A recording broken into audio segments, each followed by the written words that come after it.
All right, what's up, everybody? This is Amayeta Dialogue Podcast number 4. Alex here and Maxie too, and Mikey over here. yeah, Episode 4. episode 4. We've been we haven't we've been busy. We haven't gotten out to get you guys the number 4 episode. So now here we go. Here we go. It's kind of gonna be what we promised last episode and kind of a catch up. So I think this is gonna be a longer episode. Probably gonna be a little long one. That's okay. Yeah, it's okay though. Been so busy. Yeah. And we'll explain later why. Yeah. All right. So at the end of last episode, we said we were going to talk about Chicago. And not the city, the band. The band Chicago. And I think this is going to be cool because it's not metal. Yes. And just to show you guys and gals that we listen to a lot of music. We come from a huge musical background, and this is definitely, for me, the top, I think. Same. One of the top bands. When I think of like old music especially, I think Chicago, Pink Floyd, Black Sabbath are like my top. Yeah. I mean, there's others, but like those are like my go-tos, like I could listen to every day. Chicago, Pink Floyd for me, yeah. Chicago, though, yeah, I was raised with it. My dad is his favorite band. And so your dad was into Chicago when he was young, and he was the oldest of the 6 children. And he played trumpet. Yes. Still does. Yeah, still does, yep. And naturally, you know, his siblings got into it too. Oh, yeah, all of them got introduced to that. My mom. Yep. So we've been listening to Chicago a long time. Our whole lives, pretty much. Yeah. I know you more than me. I didn't get into them really until I was like in my teens already. But like I knew the hits because my mom would always play the greatest hits. Okay. So for anyone who doesn't know Chicago, maybe you only know the hits. So obviously they're from Chicago. They were. I think they live in LA now. Yeah, totally. Hollywood. But they start. Long story short, a lot of the members went to DePaul University. Yes. For music. Yep. Including, we'll get to the members in a second, but yeah, and they all played different bands, and then they formed Chicago Transit Authority, CTA. CTA, yeah. That was in the late 60s. And yeah, and I think when people hear, you know, like when you're talking about the band Chicago, by the way, Max, he's chewing on a bone in case you hear anything. He's chilling. He's turning it up. But so I think when people hear, like people who aren't used to Chicago, when they hear Chicago, I think they associate it with like bands like Kansas and Boston, like kind of no disrespect towards those bands, but more hokey ballad bands. Yes. Just by name association only, I think. Yeah, yes. Once they name that band, they think of those kind of, you know, that genre. Yeah, those hokey 80s ballad bands, Yeah. 70s. But I don't know, like, we love Chicago. Chicago is gonna, I mean, you learn something new every time you listen to it. Totally. Much. Like, there's so much to listen for. Totally. And I think it's helped. It's even just the structuring of it has bled into our music, I feel. Oh, yeah, totally. I mean, they have a few of those ballads, but they're mostly a rock and roll jazz band. And they're not hokey. They're not. They're not like, I don't know how to explain it, but you know what I'm talking about. Yeah. It's like rock and roll, but like not hard rock. It's like structured. It's like 80s keyboard. Like, yeah. Very. With horns. Yeah. It's pretty cool. Yeah. And then lead guitarist, obviously. We're gonna talk about. We'll get to it. I'm just trying to explain, like, you know, but I listen to them every week. Yeah, same here. I mean, and for this particular podcast, we are only going to be talking about 1969 to 1978. Yes. Which are the Terry Kath years. Yes. And the best years. The best years, in our opinion, albums 1 through 11. Yep. And we know they have a lot after that. Maybe we'll touch on it just a tad when we get done. Yeah, just a little bit. I mean, But to us, the heart and soul was the Terry Kath years. Yeah. And I think everyone would say the same, including them. yeah, and he was the leader of the band at that time. And once he, left this planet, Chicago was different. It changed forever. Yeah. And, yeah, like just the way that it's amazing to me how much they changed after he was gone. And we'll get to that. But, yeah. All right, so we listen to Chicago a lot. It's very huge. And I think anyone who's listening to this, even if you don't like a lot of music that's non-metal, or maybe you just don't even know Chicago, hopefully this episode will help you, like, get into it more, especially if you're a musician. Yeah, because if you guys, like the jazz, like the rock, I mean, hearing them both together, please take a listen to Chicago because they will blow your mind away. Even if you only know, like, the hits, Yeah. get into those deep cuts, get into the Yes. albums, because to me that's where it's at. Yeah. Yep. The songs that weren't played a lot on the radio. Of or course. at all. Yeah. Yep. All those other tracks on the albums that we never hear on the radio. Yep. Check those out because those have a lot of stuff in them. Yep. All right, so all that being said, this is going to be fun. I've been looking forward to this episode. And I'm glad we're doing it. And, it'll show everyone, just how much variety and how much we love this music that we have, Oh, yeah. All right, so originally called, I don't think it was the original name, but they settled on the Chicago Transit Authority. Yeah. Um, Before it was the big thing, wasn't it? the big thing, Big thing, yeah. And then, yeah. They were playing mostly covers. Walter Perezader put everyone together. Pretty much Yes. started the band. Yeah. So they were all going to DePaul, and Terry, who was the only member of the original 7 who had no musical training, Yeah. didn't know how to read music, didn't know how to do anything, self-taught, Self-taught. and the dude is the best, in my Oh, yeah. The best. like. Is he your favorite guitar player? Of all time, I think so. Yeah, me too. It used to be Dimebag. I still love Dimebag Darrell, but Terry is the top, man. Yeah. And no musical background, no nothing. He didn't know anything. Self-taught, and he was up there keeping up with people who had degrees in this music Yeah. for their instruments, and he was blowing them all away still. Yep. Yeah, they said that he was... he actually used to go to DePaul up there and check it out and hang out with them, but he pretty wasn't much in the for free. class. Yeah, for free. He wasn't in the class or anything. He would just go and hang out with them. And learn He fit more in. stuff. Yeah, and learn, whatever much he could. But everyone else went to DePaul. Everybody else, yeah, they went out there. All right, so yeah, and then they started playing around, and then their producer, manager, Jim Guercio, Yeah. pretty much said, let's get you signed, let's make some music. Straight up, yeah. So, all right, so they landed on the Chicago Transit Authority originally, CTA, and yeah, so it was Danny Serafin on drums, Peter Cetera, bass and vocals, Robert Lamb, keyboards, piano, vocals, Terry Kath, guitar, vocals, and then we have the horn section. Yeah. You want to take those? Lee Laughlin on trumpet, Walter Perezader sax and flute, and James Pankow on the bone. The trombone. Yes. Jimmy And trombone. They all individually put their input on Yep. writing, on vocals, on everything. Of that I band. mean, this is another case where there's no showman. I mean, Terry was the lead, but Yes. there was no showman. I mean, Yeah.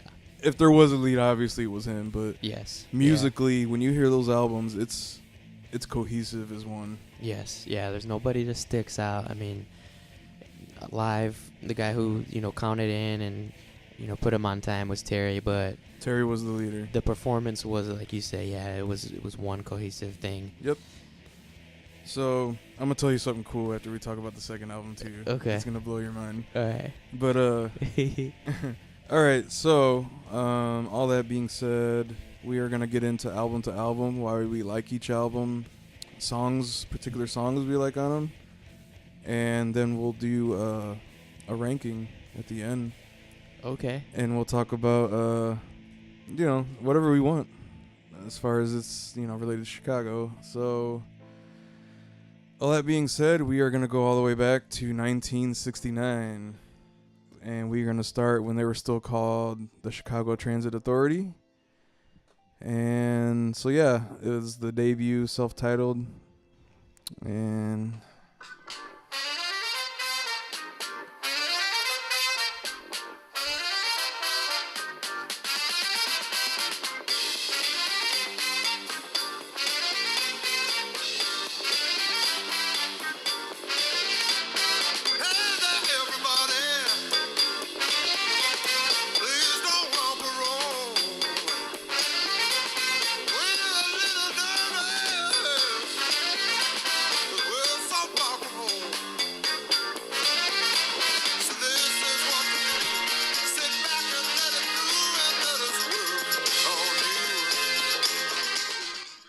very nice. Yeah, I mean, that song is just timeless to us, right? Yeah, just all of it. The time signatures, the keys. Introduction, by the way, that's the name of the song. First song on the album. Everything about that song is, I think it kind of like puts Chicago in one song, like what they all are. It sums them up in one song. Yeah, pretty much. Yeah. I mean, and then we'll talk about the DVD later, but the DVD we watched, like, they explain how, like, Terry came in and, like, he would just have these crazy time signatures, and there's a section in the song that's 19/8. That's a time signature for those of you who don't know, which is, like, most, people know it's like 4/4, 3/4. This dude was writing 19/8 sections, and, like, they would go, this is back, they were all in one room, just 7 dudes jamming, and you hit record, boom. Yes. And Jim Garcia said the song was done in one take. One take. They had that whole album was done in 14 days. By the way, the first 2 albums were all written all at the same time. Yes. In a house, in their own house, in right? their own house, little apartment that they own. Yeah. Which is very cool, I think. I mean, they were sleeping in closets, some of them. So, this first album, I love it, man. It's a timeless album. I think it sums up, like you said, what they're all about and their musicianship. Yes, all that whole album is just them sparkling, man. Every song from Listen's probably one of my favorites. Of course, Poem 58. Poem 58. Introduction is like the song too. And then you have the classics. Does anybody really know what time it is? Yep. Beginnings, Question 67, 68.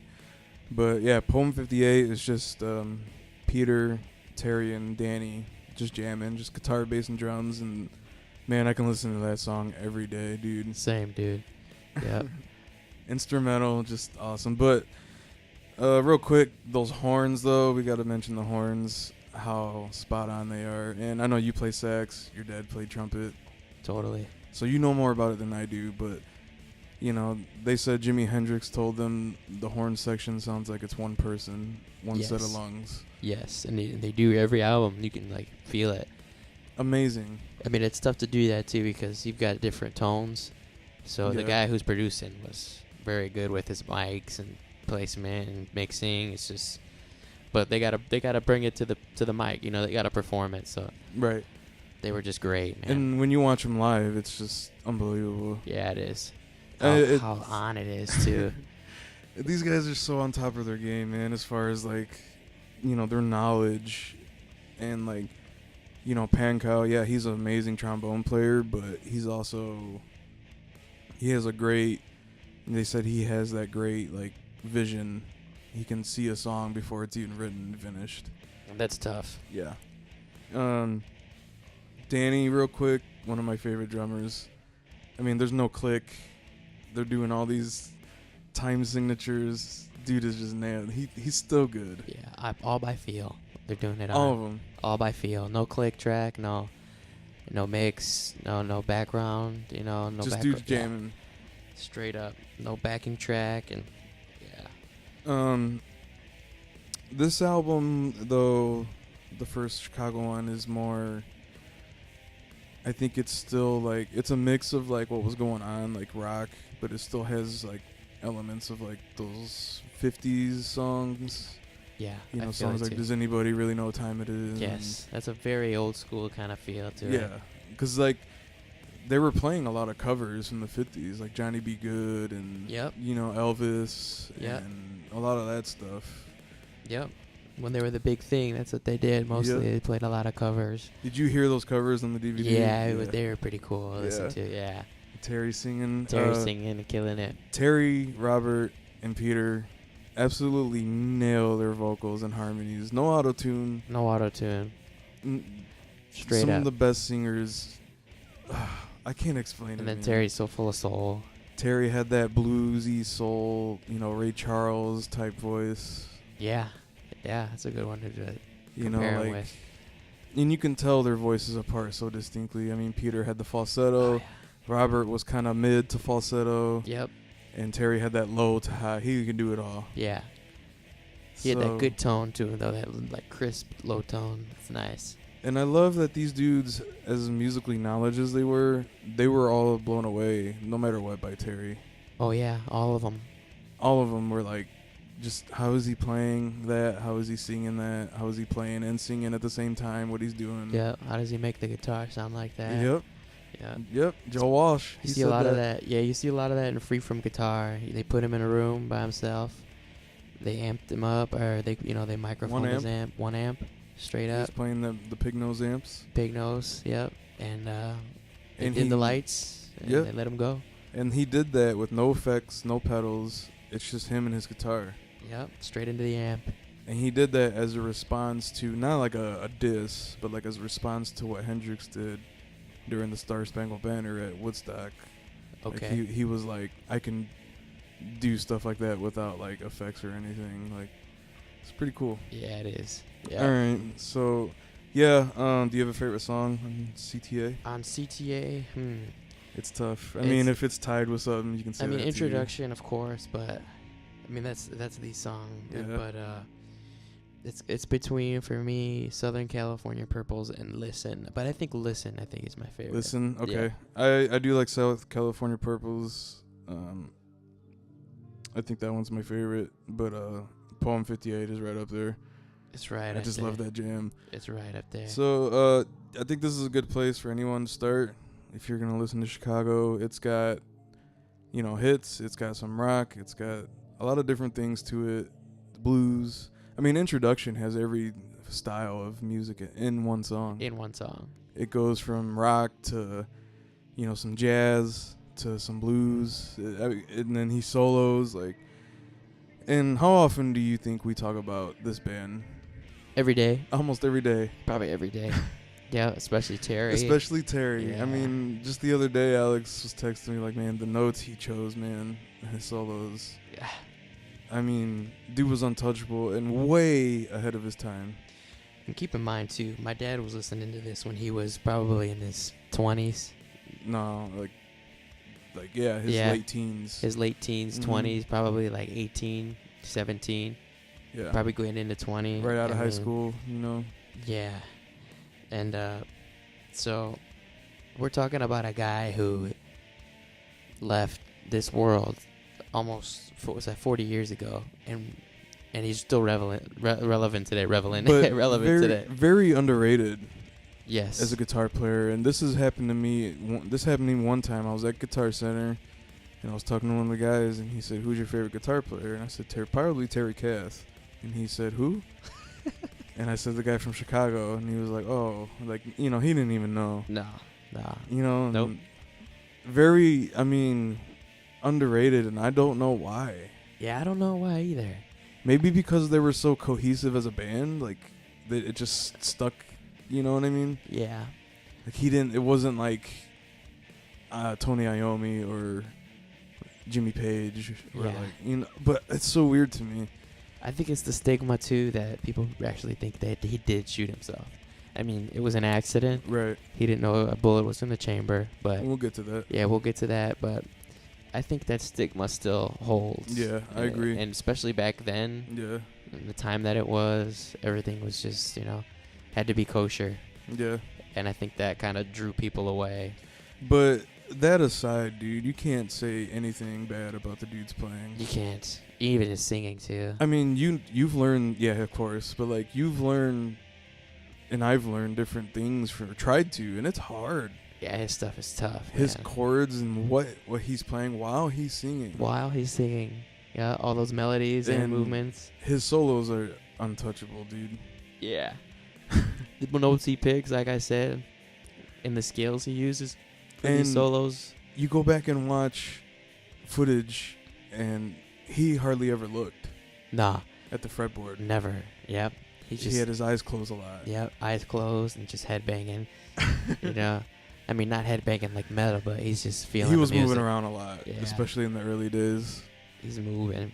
But, yeah, okay, so CTA 1969, very good album. It's a very good place to start. Check it out, people. It's, yeah. Okay, so moving on, we are going to go to 1970 when Chicago 2 came out. Yep. And, yeah.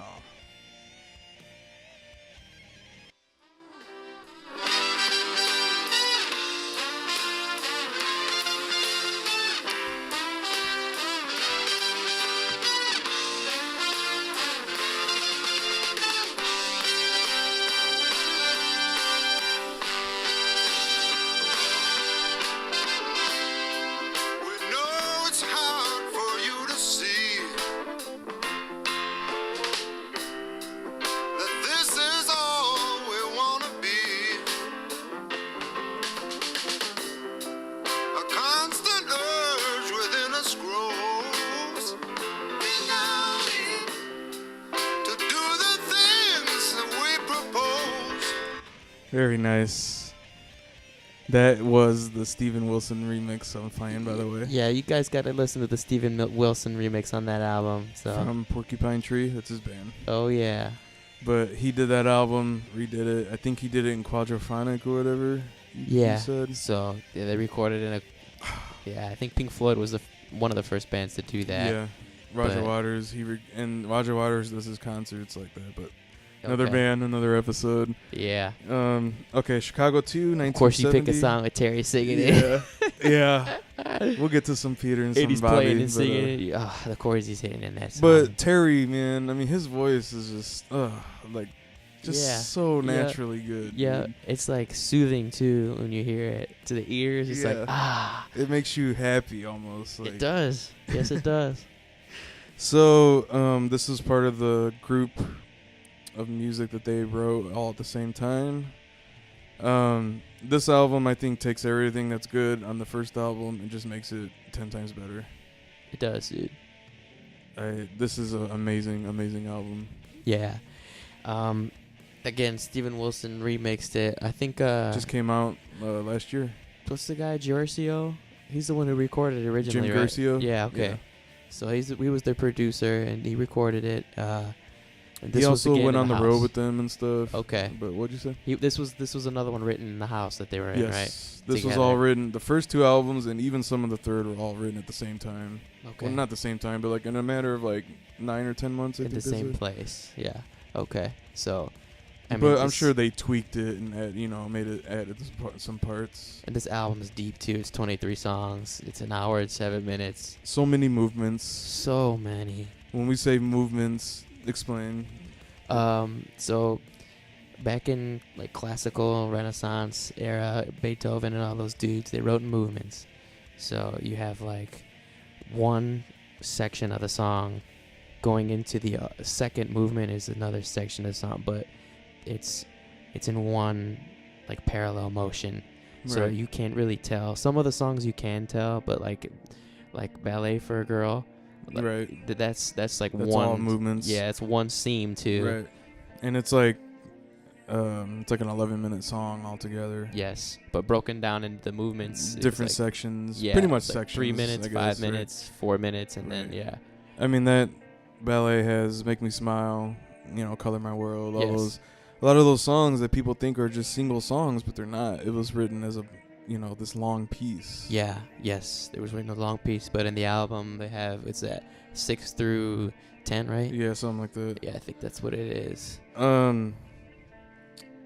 Peter, though, I'm gonna say Peter is my favorite bass player of all time. I think I talk about Peter just as much as Terry. I mean, singing and playing that stuff. The dude shows up with his bass, man. Back then, he did not mess around. Him and Terry, unbelievable, man. With a clean tone. Yeah, nice and clean. Nice and clean, how we like it. Unlike some of the other bands we've seen live. Right. Just, his bass, and I didn't realize it until like probably a few years ago, but like, it's like, dude, he is my favorite bass player. Totally. Just, he is all over it. Yes. And singing, like, The Road on here, like, just, yeah. He's killing it, man. Some of the best piano, though, Robert Lamb on this album. Yeah. Just every album, of course. Yeah, every Poem album. for the People. Yes. Of course, people probably know 25 or 6 to 4. This is on that album, yeah, Yep. 25. Color of My World's on here. Yep. Make Me Smile. Those are the hits Right. on this Those album. are the hits. Better End Soon, though. Very good movement. Oh, that's my favorite movement. So, It Better End Soon through... So, there's 4 movements in It Better End Soon. Yep. And it's track 19 to 22. Yep. And just beautiful. the main idea of the song continues throughout the movements, but as they change, they jam a few times, and they bring back the overall melody. And yeah, they keep coming back. Just Terry's voice, man. And Robert and Peter backing them up with the harmonies. Yeah. Absolutely beautiful. I mean, Yep. there's just nothing. I don't know, but That's my favorite of this It album. Better End Soon. Yeah, that's my favorite on I this think album. mine is. I think I have to go with the ballet, Okay. but In the Country's right up there, and so is. Okay. Where do we go from here? It's a beautiful ending song. Oh. Peter sings. So the ballet for a Girl in Buchanan, that's what I mentioned just a little bit earlier. That's what's that? 6 through It's a lot. 6 through 10. That's the song. So you get Make Me Smile, So Much to Say, So Much to Give, Anxiety's Moment, West Virginia Fantasies, Color My World, To Be Free, Now More Than Ever. Yes. Oh, so it's 6 through 12. Yeah. Wow. It's an amazing Those piece are of a music, lot of man. movements there. So this I would recommend we'll do our rankings, but I would recommend this even more than the first album. Definitely. Especially this new remix. Get a feel for them first in the first album. Get to know what they do. Get to know the feeling they try to portray, and then jump into 2. Yeah. Because 2 offers so much also. And they never took a break. Never. They just kept writing, recording, touring, writing, recording, touring. Said in the DVD they said that they did 265 one-nighters in 1 year. Can you imagine that? They all say too that they're the family and they've lost wives and stuff because of this band. Totally. And Yeah. they've never stopped. They never stopped for a little bit when Terry passed, but Yeah. like those first 11 years, they did not stop at all. Yeah. And it caused problems in their own personal life because they didn't have personal lives. No, the road was their life. The road was the life. This music that they wrote was their life. In fact, if you listen to the song "The Road," that's what it's about. Yeah. The lyrics. Yeah. So, yeah, I can't say enough about this record. Especially, I remember when I texted you about this remix. Like, you were just so pumped, and you were just like, it sounds so good, dude. It sounds so clear. You can hear every musical instrument. Like the original mix was kind of like...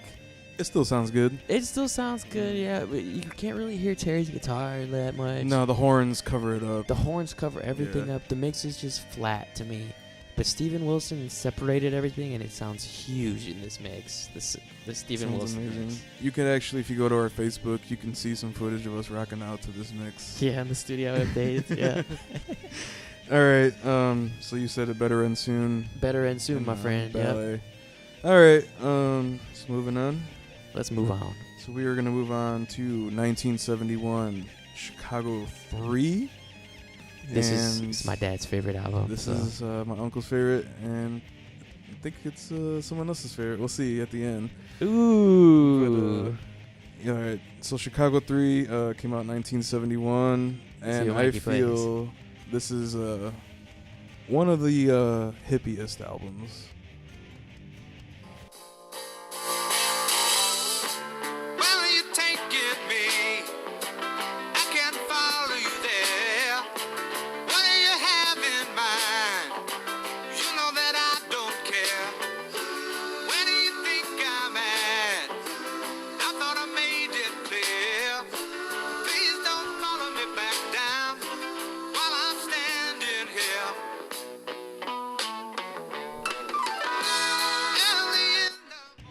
One of my favorites right there. I love Peter Cetera. Love Peter Cetera. This whole band. So, to me, this is their most hippiest album. I don't know if you would agree. They were out there in this one. Yeah. So they started going out there and, experimenting. They didn't hide the fact that the whole time Terry was alive, they were all doing massive amounts of drugs. Oh, yeah. But it's amazing to me that it never deflated like their ability to play or write. No, they stuck to the game plan and what they were doing, and it showed. This one took me, I think, a long time to get used to. Okay. It was just different. It's so different than the first two. Yeah. There's a movement in it. There's a few. Yeah, there's a few. My favorite is Hard Rising Morning through Morning Blues again. That's the movement Terry wrote. Oh man! And that movement just hits the heart. So beautiful. Every time I hear it. The next album we'll get to it, but Carnegie Hall, there's some extra tracks and they play that live. I love the studio better, but man, even live, just so amazing. I actually learned how to play that beginning. Ooh. It's pretty hard. His acoustic sounds. Yeah. And we'll talk about his acoustic. And I love the songs, like, they all probably helped, but you can tell the songs Terry wrote. Oh, yeah. You know what I mean? It. Yeah. They got that bluesy feeling, that soulfulness. Yeah, In the Country, Hard Mornings Rise. Yes. Hard Rising Morning, Without Breakfast. Introduction, yeah. You could just hear it. You can hear it's him. But, yeah, there's also, like, quiet moments. Walter Parazater, the saxophonist, he also plays clarinet and flute. Yes. Plays a lot of flute in this record. Yeah. It's amazing. Which was like a mandatory thing when you were going to music school. You had to study your instrument and also study the instruments underneath it or in the same kind of a category. So he played woodwind, so sax, flute, clarinet was his choice. Right. Also, Walter Parazater, they call him Wally, so we might call him Wally. If you hear say Wally, that's who we're talking about. So Wally actually turned down teaching at DePaul just to be in Chicago, and he said he felt he could do more in Chicago. Wow. I mean, dude has a degree to teach, Yeah. It's just amazing. That blows my mind. Stuck it out, man. Stuck it out because he believed in them so much. Yep. And yeah, Terry was the main guy, but like Walter was the one who put everyone together. He was the one who brought them all. He was kind of like the dad of the band, kind of. Yes. You know what I mean? Like they kind of all look up to him. Yeah. But yeah. So all right, do you have a favorite song on here? I have so many favorite songs on here. By the way, all their albums are just later on they're named, but the Terry Kath years are just straight up numbers. So let me play this song. Go ahead. It's one of my whatever dad's you want. favorite right here.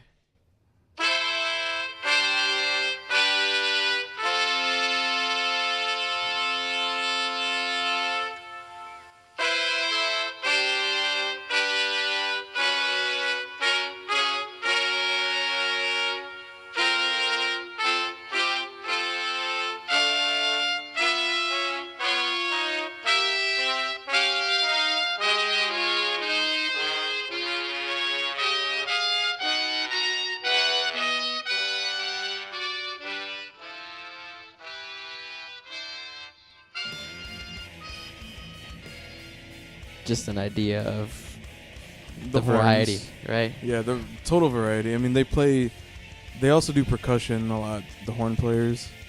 Like they'll do triangles and tambourines, maracas.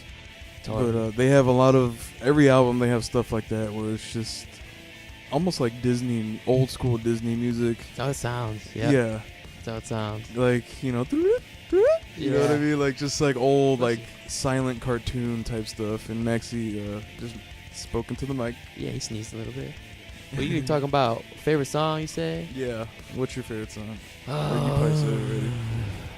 It's hard, man. So my favorite, we'll do it like this. My Go ahead. favorite single track, I can't. It's just, If you got a tie, just say the tie. okay.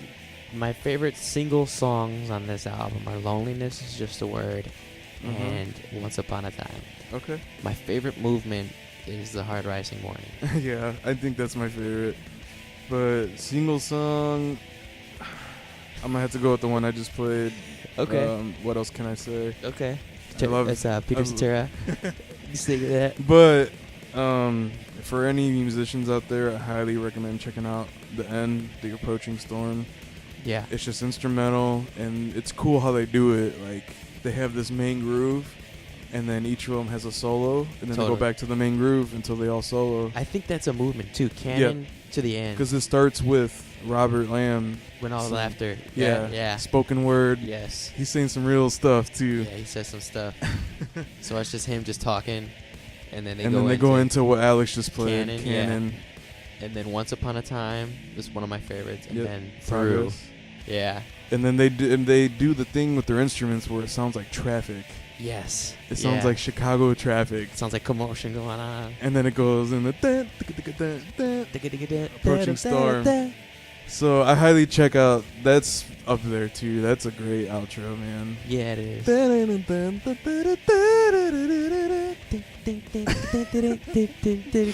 I love this band. You could tell we love this band so much. How many bands? They all have a solo too. It's cool. Yeah. It's not like in order. Like it'll go from guitar to keyboard to trumpet. You know what I mean? Yeah. To, you know what I mean? It just goes all over. But how many bands you think you can name that continually, after so long listening to them, influence you? Not many. Not many. Not many is right. You can listen to one member of the band every time you listen to the same song, and you'll still hear new stuff that like just catches your ear. Like, yeah, the only one that's doing that for me right now is probably like BT Bam and the Contortionist right now. But yeah, these guys were 40 years ago, man, and they're still doing it for us. Right. It's amazing. Still blow our. It's amazing how relevant it is. You're right, man. I mean, it's insane. I mean, like I said, these guys and Pink Floyd, and I'll go ahead and I love Black Sabbath, but like Pink Floyd in Chicago, top. Yeah. And they recorded this in 1971. Yeah. We weren't even dirt. Like, we were anything. Yeah, it's like. And Terry was so ahead of his time, dude. Oh, man. He's playing stuff that like guys today still couldn't do. They couldn't do. Yeah, they can't. I mean, just the soulful and just like. And not coming from a musical background, man. I think that has a lot to do with it. Just finding what he liked and playing it. Right. Oh, man. And I'm trying to. Chris Pinnock. This album. Yeah, Chicago 3. Real quick, Chris Pinnock. So after Terry died, they had a guy called Donnie Dacus, but after that, they had this guy called Chris Pinnock. And then it wasn't in the Terry Cat DVD, but remember the other special that was on last year? Yeah. Like Chicago Now More Than Ever. Yes. In that one, Chris Pinnock has an interview, and he says, look, you can't touch Terry Kath. There is no touching Terry Kath. He said, I know it, and everyone else should know it. I was in this band, and it's true. Yeah. So shout out to that dude, man. Shout out to that dude, man. I mean, he was in it during probably like one of their worst eras, but yeah, but he knew. He knew. Yeah. And he admitted it, straight up. Did he replace him? No, Donnie Dacus played on Hot Streets, and then after that they had Chris for a while. Okay. And then he was in it till like 95. Okay. And then they got the guy now. Who is Keith Howland. And we kind of still keep up with him, not really. I mean, think of the shoes you gotta fill, though, man. Right. Go back and listen to any of the first 5 albums and tell me, like, if you've heard any guitar playing like that anywhere else. No. You can't. And you listen to them now, and you can just tell. Yep. How the difference is. That's why we don't listen to them as much, but right. we still appreciate them. Just because they're still doing it. They're Over still 50 doing it. years, they're still touring. Still touring. Yeah. I Okay. can't believe that, man. So, yeah. Chicago, that's Chicago 3. Let's move on, Mikey. Let's move on. So, Chicago 4 was their very first live album at the prestigious Carnegie Hall, which was sold out. In New York City. 1971. And, boy, just... I know you said, I forgot, someone you work with likes the Japan one better. My mentor, Dr. Shires, he says that Japan Shout album out. sounds better, yeah. But my dad has this actual album on vinyl that I have actually in the room behind me, and it comes with a full wall poster of all the dudes. And it's the original one he got, right? And it's the original, one of the original cuts of the album. So beautiful. I remember you pulled that out, and I was like, wow. Yeah, it stays in there. So the it's like one of those things you can't open very often. Yes, yeah, because it's real brittle. Yeah. You know? So I mean, what year was it? 1971. I mean, so not too long after the third album came out. It was the same year. And it's an original cut. I mean, he had all the albums, but something happened at Mama and Papa's house. They had a flood, and they lost some of those albums. But that was one of them that stayed and kept. Those are our grandparents. Survived. So, I love this, though. The sound of it is so crisp and clear for being a live album. Oh, yes, it is. Yeah, it is. And their introduction from that guy.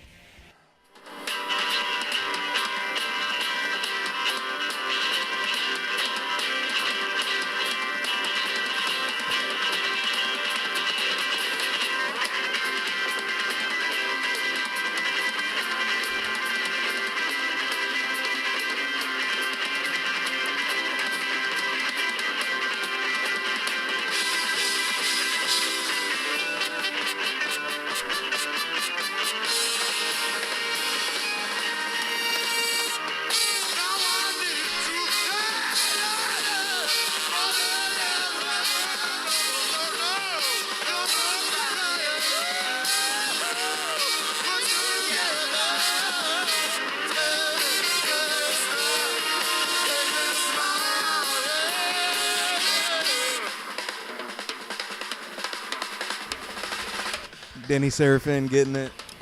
Yes. That's the actual ending too. That's not the radio ending. Nope. That's the actual ending. So that was live, everybody. So I mean, obviously we're playing it on a little speaker through the mics, but like you listen to it, man, it sounds good even through your little phone speaker. Yeah. It sounds huge, man. Just this is one of the best live albums, though, in my opinion. I love the cover of it. It's just that light cream, white. One of the best, right? Yeah. Because I know you like The Wall. I do like The Wall live. I like The Wall. That's another episode. We're going to get off tangent. We start talking about that. So, okay. So not much really to say other than it's great. Terry's improvised solos. There's longer solo sections for all of them. They jam. They just jam. There's like, most of the songs are just jamming. Yeah, literally. Like the midsections, like Terry doesn't play the same solos he does in the albums. Improvises, plays longer solos, and they let him. Yeah, it's an hour-long gig. It's 55 minutes. But they did 3 or 4 nights. Yeah. So that's why there's like a whole other disc of like rarities. Yeah. But what was I gonna So yeah, they played, and they had they released this, but then they also released Live in Japan a few years later. Yes. But this one I feel is just, I don't know. I like Live in Japan. This is my album though for the this live. One, it feels more. I don't know. It just feels real to me. The Live in Japan is real good too, though. I mean, the audio is good. And it was later, so there's some other songs on there. Yes. Yeah. This is more older stuff on here. One of the things I love about them live is you can hear them like talking to each other, you know, yelling at each other, like, "Come on, Terry," you know, like, "Get it, Danny," you know what I mean, like, "Hey, Danny, come on." Like, you could hear Terry count off every song, and I just love how they didn't care. You know, Terry even on the record, you just hear him like, "Doom da boom," and you know what I mean, like setting the tone, setting the time, the tempo. Like, I just love that. You know, I love hearing Jimmy, the horn player, is like, "Come on, Terry," yeah. You know, I love that, dude. Because you don't hear that anymore. No, you don't hear that anymore. It like shows the reality of it too. Like, right. They're just dudes up there just jamming, man. Even the last album, Chicago 3, we just talked about real quick. During Lee Lofton's trumpet solo, he does a real high note, and after he does it, you could hear Jimmy Pankow, the trombone player. He's like, yeah, like, you know, I get it. You know what I mean? It's almost like they all like gave each other more energy. Yeah. Yep, that live energy, they were just feeding off each other the whole time. And it made all of them better. All of them, yep. Put them in that mood, man. And they nailed everything. So, yeah, I highly recommend checking out Chicago Carnegie Hall. My favorite song is the South California Purples. They On killed this live. Yeah. They kill that I live. love, I forget what it's Listen, called. of course. I mean, the one that's da da da da da da da da da da da da. You know what I'm talking about? Let me see if I can figure it out.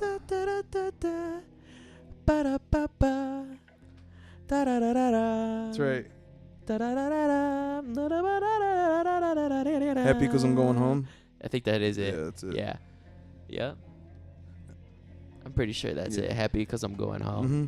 All right, anyway, that's it for Carnegie Hall. Carnegie Hall. Yeah. So, moving on. Moving on to number 5. Number 5. 1972. Ooh, I wonder whose favorite album is this one. 1972, July 10th it came out. So, I would say the first, well, let's do this. So, we got Chicago 5.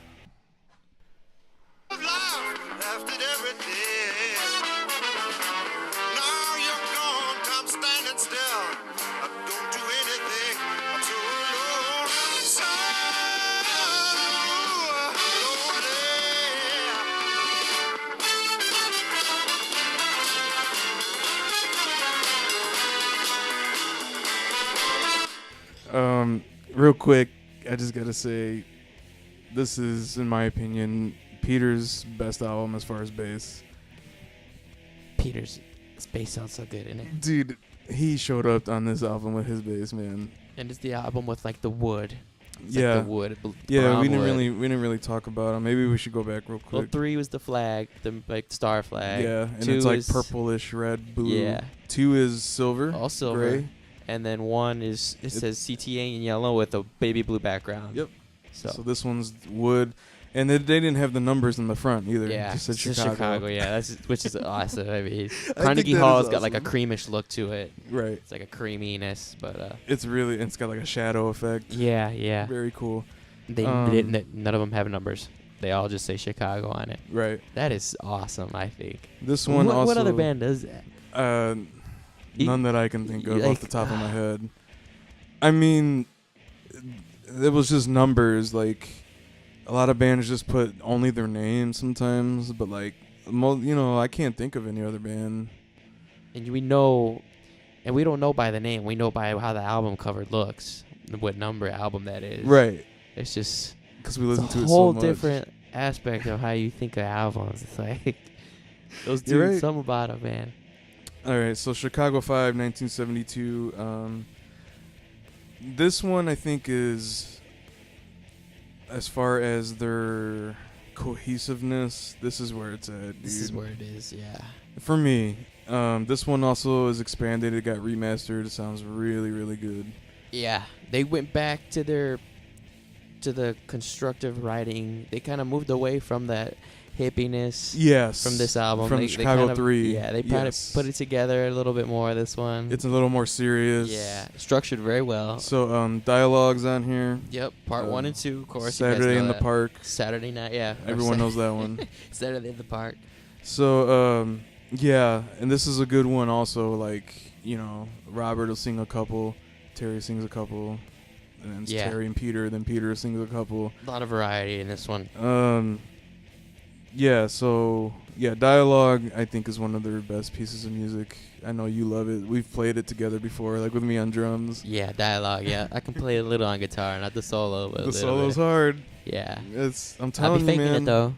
I'm telling you guys, go out there and listen to these guys, dude. They're... All right, the song that I just played for this, Now That You've Gone, it goes from 4/4 to 5/4, back to 4/4 to 3/4, like all in just a matter of one like song. Yeah, like I mean, This album is very technical. Their transitions flawless, dude. Yeah. And they show their musicianship in this album a lot. Yes. Definitely. I would say, though, that the first 3 albums better showcase Terry's soloing. Okay. This album doesn't have as like many you solos. said, this is very cohesive. Yes. Yeah. Like, everybody's inputting. There's nobody shining, It's, well, to me, I think, for me, Peter shined the most. Yeah, this album. Dude, go listen to Goodbye. The bass on that, I would challenge any bass player to learn, dude. And he's singing it. And sing it, bass players.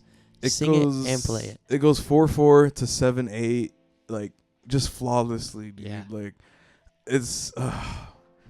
4, 4, 7, 8, and they go to 5. Yep. And then they go to 3 and then 4 again. Yep. And then they go back to 7. And then they go back to 7 and close it. How do you do that? How do you do that? I don't know. And then, they added some tracks, but originally it ended with Alma Mater, which is one of the most beautiful songs. Terry, if you want a Terry Kath anthem, sign this kind of song. Ballad, yeah, piano, soulful. Listen to Alma Mater. It's just. It's a beautiful. It'll song. leave you speechless almost. Yeah. And sorry, do you have a favorite song on here? Oh man, this is hard. This is the hard part of this. Ranking them is gonna be hard for me. Hit by a Verse. It's between track. Hit by a Verse, Goodbye, and Alma Mater. Okay. For me. Now That You've Gone and Goodbye is for me. Okay. Those are that's just in there for me too. Yeah, dude. I mean the whole album. The whole album. Yeah. Dialogue, of course. It's hard for people because we just like every song. Now That You've Gone, I'm gonna have to pick one. That's the one. Okay. Well, if you're gonna have to pick one. Yeah. But Goodbye. I think Goodbye. Yeah. Yeah. It's a very jazzy, very cool track, and I love singing along to it. Yes. I love hearing that bass. Okay, so that's pretty much it for 5. Let's go to 6. Let's go to Chicago 6, 1973. 1970. So you want to describe the cover for this one? If I can find it. Let's see here. It's Oh, okay. So my dad has this album too. Actually, I have this album. Yep. I have this album on vinyl, and so it's a weird color. Originally, it was embroidered. Is that how you say that? It was embroidered. It was a cloth cover. The original album. Yeah. It was cloth, and then it's their picture on top. It's like it kind of looks like a dollar, like the artistry on a dollar, like that kind of design. And let's hear some of it a little bit. Pick a song, and okay. All of them are on the front of the album. It's their pictures on it. And, it's the only one that they're all on the front. But it's like a small picture. Yeah, it's a very small picture. It's very artsy. It's almost like a blue. It's like a bluish, yellowish design. It reminds me of the design on the dollars today. Also, I just want to say real quick, this is the first album they recorded at Caribou Ranch, Colorado. Caribou Ranch, Colorado, where they spent a lot of time there. You could actually go on YouTube and look at the special they did with Al Green. Shows up at the end. I believe it's called Chicago and the Rockies. Yep. And they lived there, they partied there, they wrote music there, and they recorded there. And track 12 is actually Al Green's song. Al Green, right? Yeah. Al Green. Mm-hmm. It was his song, and they did a rendition of it, and he actually came and sang it. And it's Tired to Be cool. Alone. Yeah. It's like a 25-minute video. I would highly recommend checking it out. Check it out. They kill some other songs in there. But this is also the first album to feature, they had a percussionist. His name, I can't pronounce it right. I think Oliviardo or something? Laudier de Oliveira. Who actually passed last year sometime. Yeah, rest. But amazing percussionist. His patterns on the next few albums are amazing. Yeah. Congas, timbales, he's playing everything. Yeah, Laudier. All right, so anyway, play something real quick.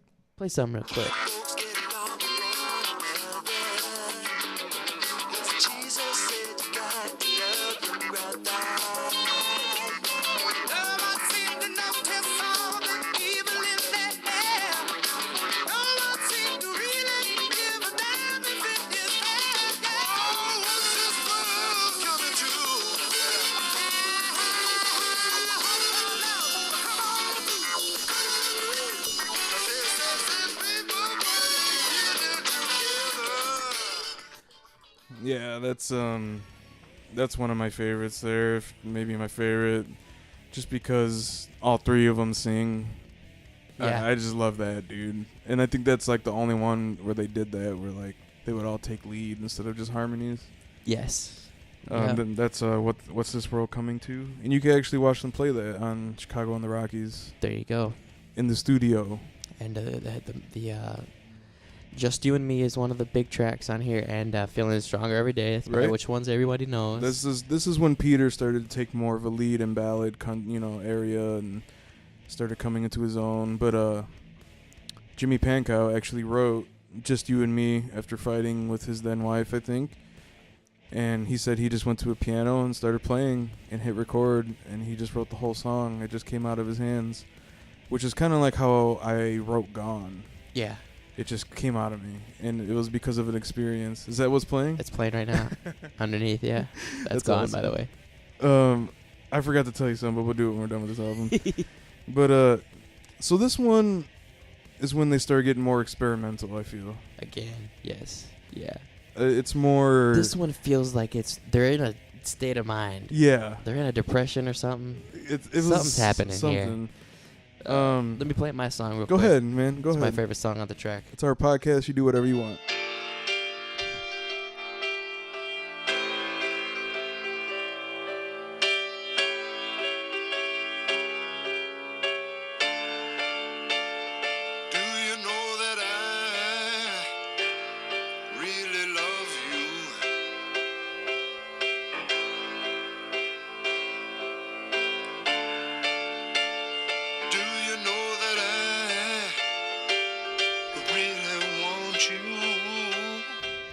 To give you guys a feel of Terry's soul and just the just way amazing, dude. It's the feeling is amazing. And we haven't really been talking about Robert Lamb, but dude can sing. Dude can sing and play. That's him playing that piano right playing there. That piano, backing him up. I mean, man, and just killing it. And the horn players, Danny the drummer. I mean, dude, this was like a perfect band, man. Yeah, everything about it. There was no flaw. It was just flawless. Every instrument they played. Yeah, there was no flaw in what they did. To us, at least. I mean, I'm sure there's some people out there who could say something, but... I agree. No, they were a flawless band back then. And just untouchable and very underrated. Very. I mean, people know, Just You and Me, and they know all the hits, but, like, I'm telling you, man, check out these deep cuts. Yes, you have to, because you really get a feel for what was going on. And I've had, people tell me that, who listen to this, that they like the deep cuts better. Oh, I do? Yeah, I do, too. I mean, we wouldn't be talking about this if we, The hits are the hits. The hits are the hits, Everybody wants to hear it on the radio, But those deep cuts are the best. To me now, I skip the hits when I listen to this stuff. Sometimes I do. Like, I'll skip I'm a Man or... Yeah. You know what I mean? 25, I skip all the time. I mean, they're still good songs. Yeah. But, all right, do you have a favorite song on here? Yeah, that was it right there. Okay. Beyond All Our Sorrows is my favorite song on this album. Okay. That is my favorite song. I love Something in the City Changes People. Ooh, that's a good track too. His bass on that and Terry's acoustic, man, they kill it. It's a soft song.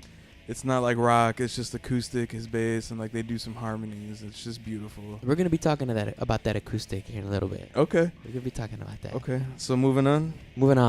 All right. So we are gonna jump to 1974. 1974. We're going to Chicago 7. And do you want to explain what the album cover looks like? All right. It is a gold album cover with like with different pictures on it. So there's like there's a train on it. There's it's almost like Egyptian looking. Yeah, it's almost like an Egyptian feel to it. There's a carnival on the bottom right with a Ferris wheel. It's farm stuff, and this is I think their shining album over there, Caribou Ranch. I think. Yeah, I mean they recorded there until Terry died. So yeah, the rest of them, I'm pretty sure. And, but let's get a little feel for this album real quick, and I like the remaster, of course, and the expanded version. Yeah, all the remaster. I mean, the Steven Wilson one is the best so far, but they all sound. The remasters are sounding really good. So, all right, Chicago 7 came out in 1974.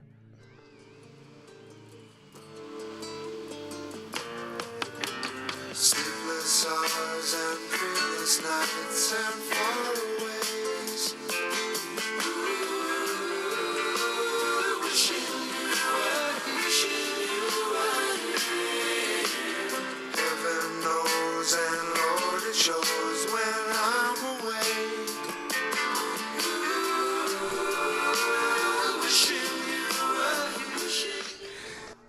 So,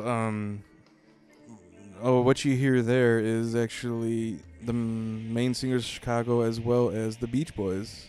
The Beach Boys, everybody. They were good friends, and they wrote some parts together, and they would record at the same studio. And yeah, so Brian Wilson, and then they came down and did some harmonies for that song. That was Wishing You Were Here. And one of the beautiful, that's actually Peter playing acoustic guitar, and Terry's playing the bass on that song. Yeah. And I would love when they would do that. You can actually see a video of that live on YouTube, I think. Yeah, that was New Year's 1975. Okay. And it was the Beach Boys. And Olivia Newton-John was there, and Chicago was there. And yeah, Chicago plays that, and the Beach Boys sing with them. Very cool. Terry killing it, of course. Terry killing it. They were all dressed up in suits, and just beautiful. Let me play a little something right here. Go here. ahead. This is my favorite song on the album.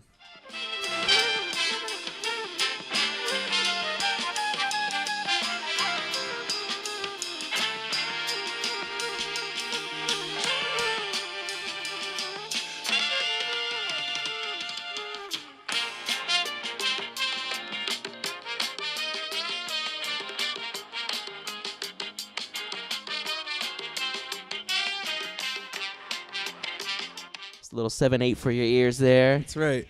We should mention the first 28 minutes, half hour or so is just instrumental jazz movements. Straight up, that's one of them. Air. It's called AIRE. It's probably my favorite song on the album. It starts off with percussion, and then it goes into what Alex just played. But that is actually the first song. I have it on cassette upstairs. It's probably in my cassette player now. That's the first deep cut that I heard. Besides the hits and all that, my dad introduced it to me, and I was amazed by it. Yeah, it's that first half hour of jazz movements is just beautiful. I mean, Terry's solo too, man. Just I don't know. So this was more a mellower album. Yeah, and the percussionist is in here too. You can hear a lot of his work in here. Laudia. Yeah, he's just killing the congas. I mean, he opens the album. Yeah, straight up. Yep. I mean, his patterns are unbelievable. I mean, it's more than just hitting the congas and I mean, he actually wrote patterns just like writing a riff on guitar. And the hits that are on here, I've Been Searching So Long, Call on Me, and Wishing You Were Here. Yep. It's the big hits on that album for you guys. So I'm sure some of you heard that. Hit seekers out there. Yeah. So yeah, a different type. This album was more calm, more in jazz, more instrument, you know what I mean? Very chill. Yeah, very chill. I also like I've Been Searching for So Long. That's on here. Terry actually wrote Song of the Evergreens in the house they were staying in on Caribou Ranch. It's a great tune. That and Biblos. Yes. Great. But this is, I know that your dad likes this one too. It's very jazzy. This is my dad's other, I think it's his second favorite album, this one. This one is very chill. If you're looking to chill, trying to listen to Chicago, listen to this one. It's very awesome. And you don't even hear vocals for half hour. Yep, they just hit you with the instrumental. And that's probably the hardest song on here is that. Mm-hmm. What do you call it? Which one, Air? No, Lifesaver. Okay. When they go in, when he starts singing. Yes. Robert Lamb. That's the most rock I think on here. Everything else is. I love Happy Man. That's another hit. Yeah. Yeah.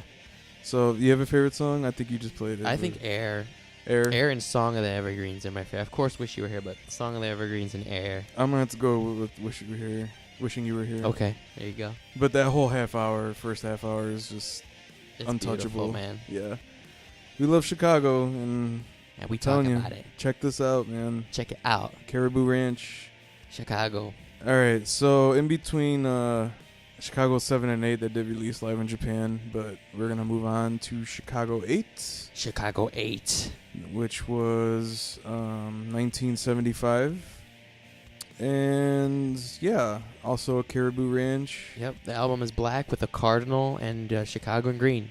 The Chicago's in green. Looks very cool. All right, so here's some Chicago 8.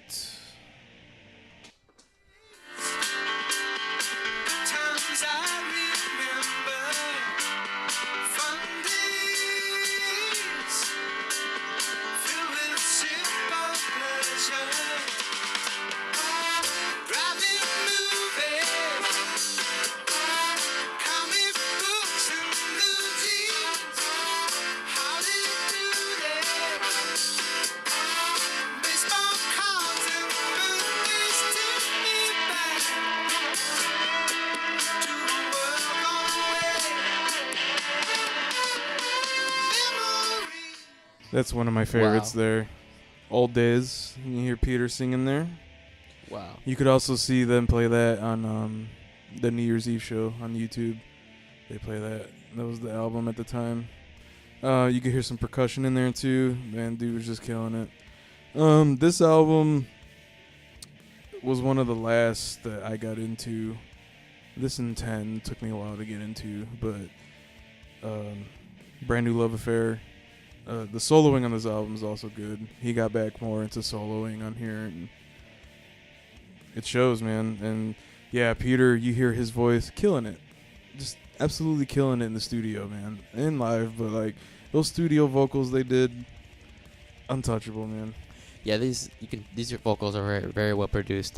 You can feel the 80s in this album. You can feel it coming. It was coming. Yeah, you can feel this it. is more pop. Yeah, it's very poppy, very Beach Boys. Yeah, yes. Yeah. I think them hanging out with the Beach Boys had a huge influence on this album.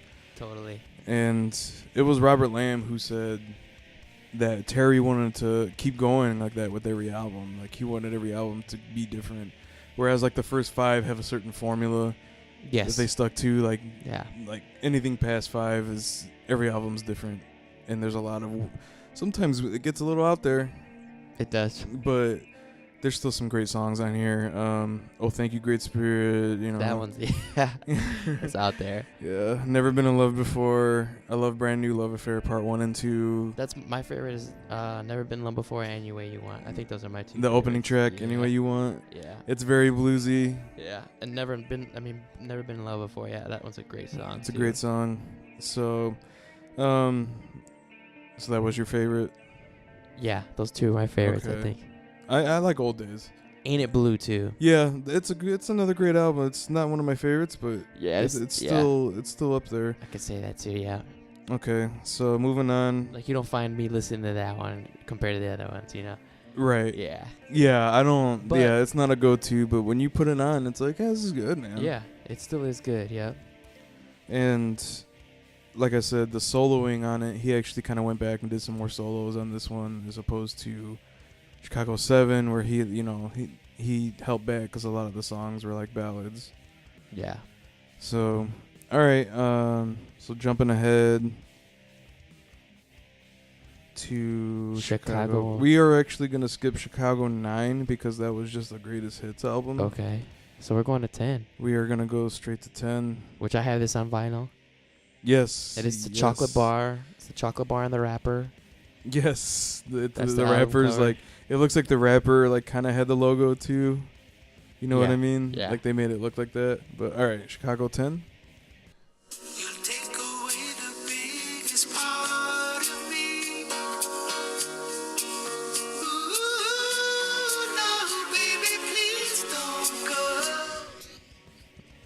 I'm sure a lot of you know that song. Oh, if you don't know that song, something's wrong.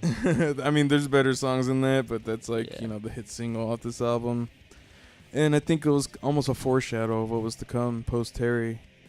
Peter started bringing in his own songs, and Peter, they said, was always the shyest of all of them. He was a amazing bass player, obviously, a great singer, but as a songwriter, he had never really broken out and brought in his own songs until like 5, 6, 7, 8, and especially towards obviously the 80s. But yeah, this one kind of took me a while and to get into, even more so than 8.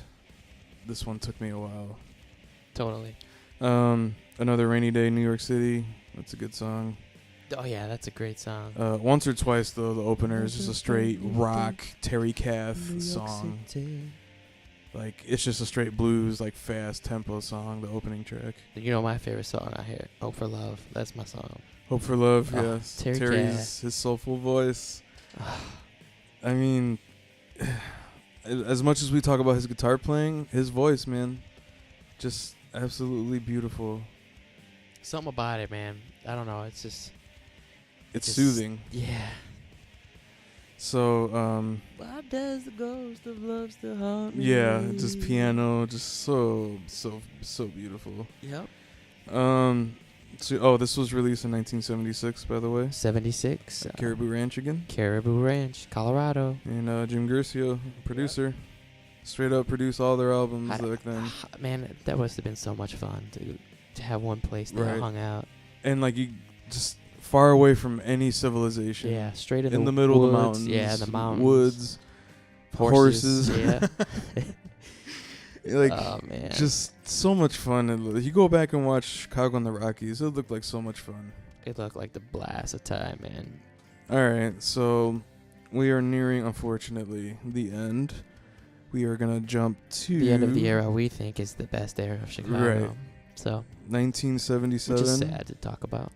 With Chicago 11. Chicago 11. You want to describe the cover? Because we always talk about this. Oh, yeah. This is a cover of... it's like a map.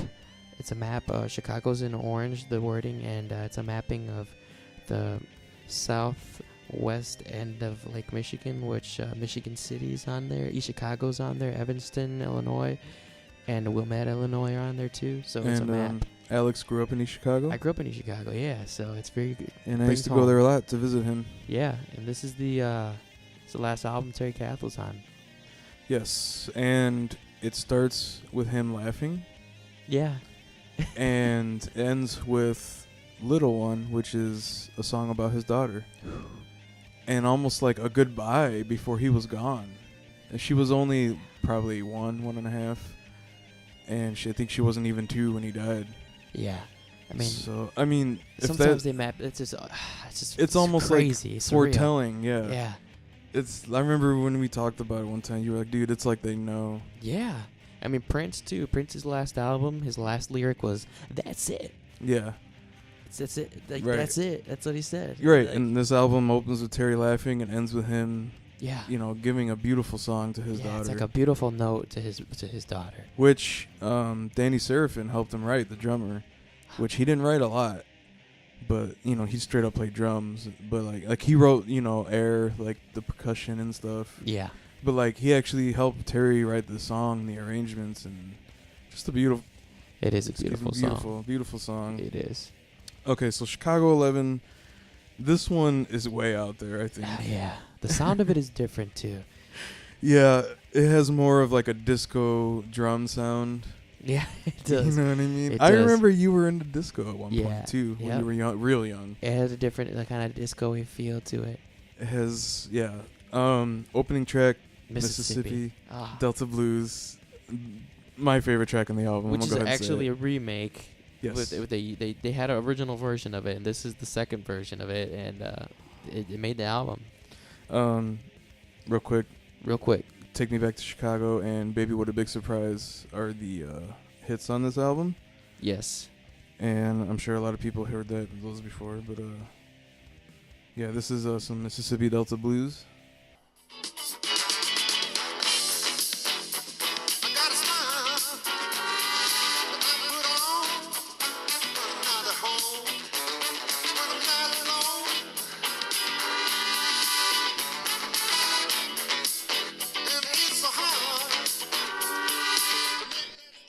Just straight like Terry song. You can hear it. Yeah. Like you can hear his guitar and just amazing, man.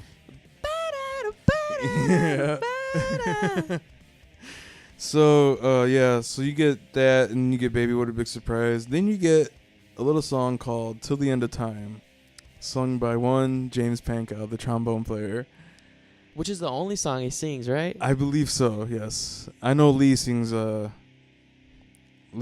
song on here. Okay. This Time. Okay. And Lee he almost sounds like Terry a little bit. A little bit, yeah. But not as soulful. No. Lee's the trumpet player, by the way. Yeah. I know we said that, but I know there's a lot of names we're throwing around. Yeah, if you're not used to it, Chicago. There's 7 of them. Yeah. Original members. But, Till the End of Time, I knew the voice was different, but then one day I looked it up. I was like, oh, that's Jimmy Pankow. It's just such a weird song. It's like an old 50s song. That's what it feels like, yep. Yeah. Why? Yeah. Dude. Yeah. The weirdest song on here is Vote For Me, I feel. Yeah.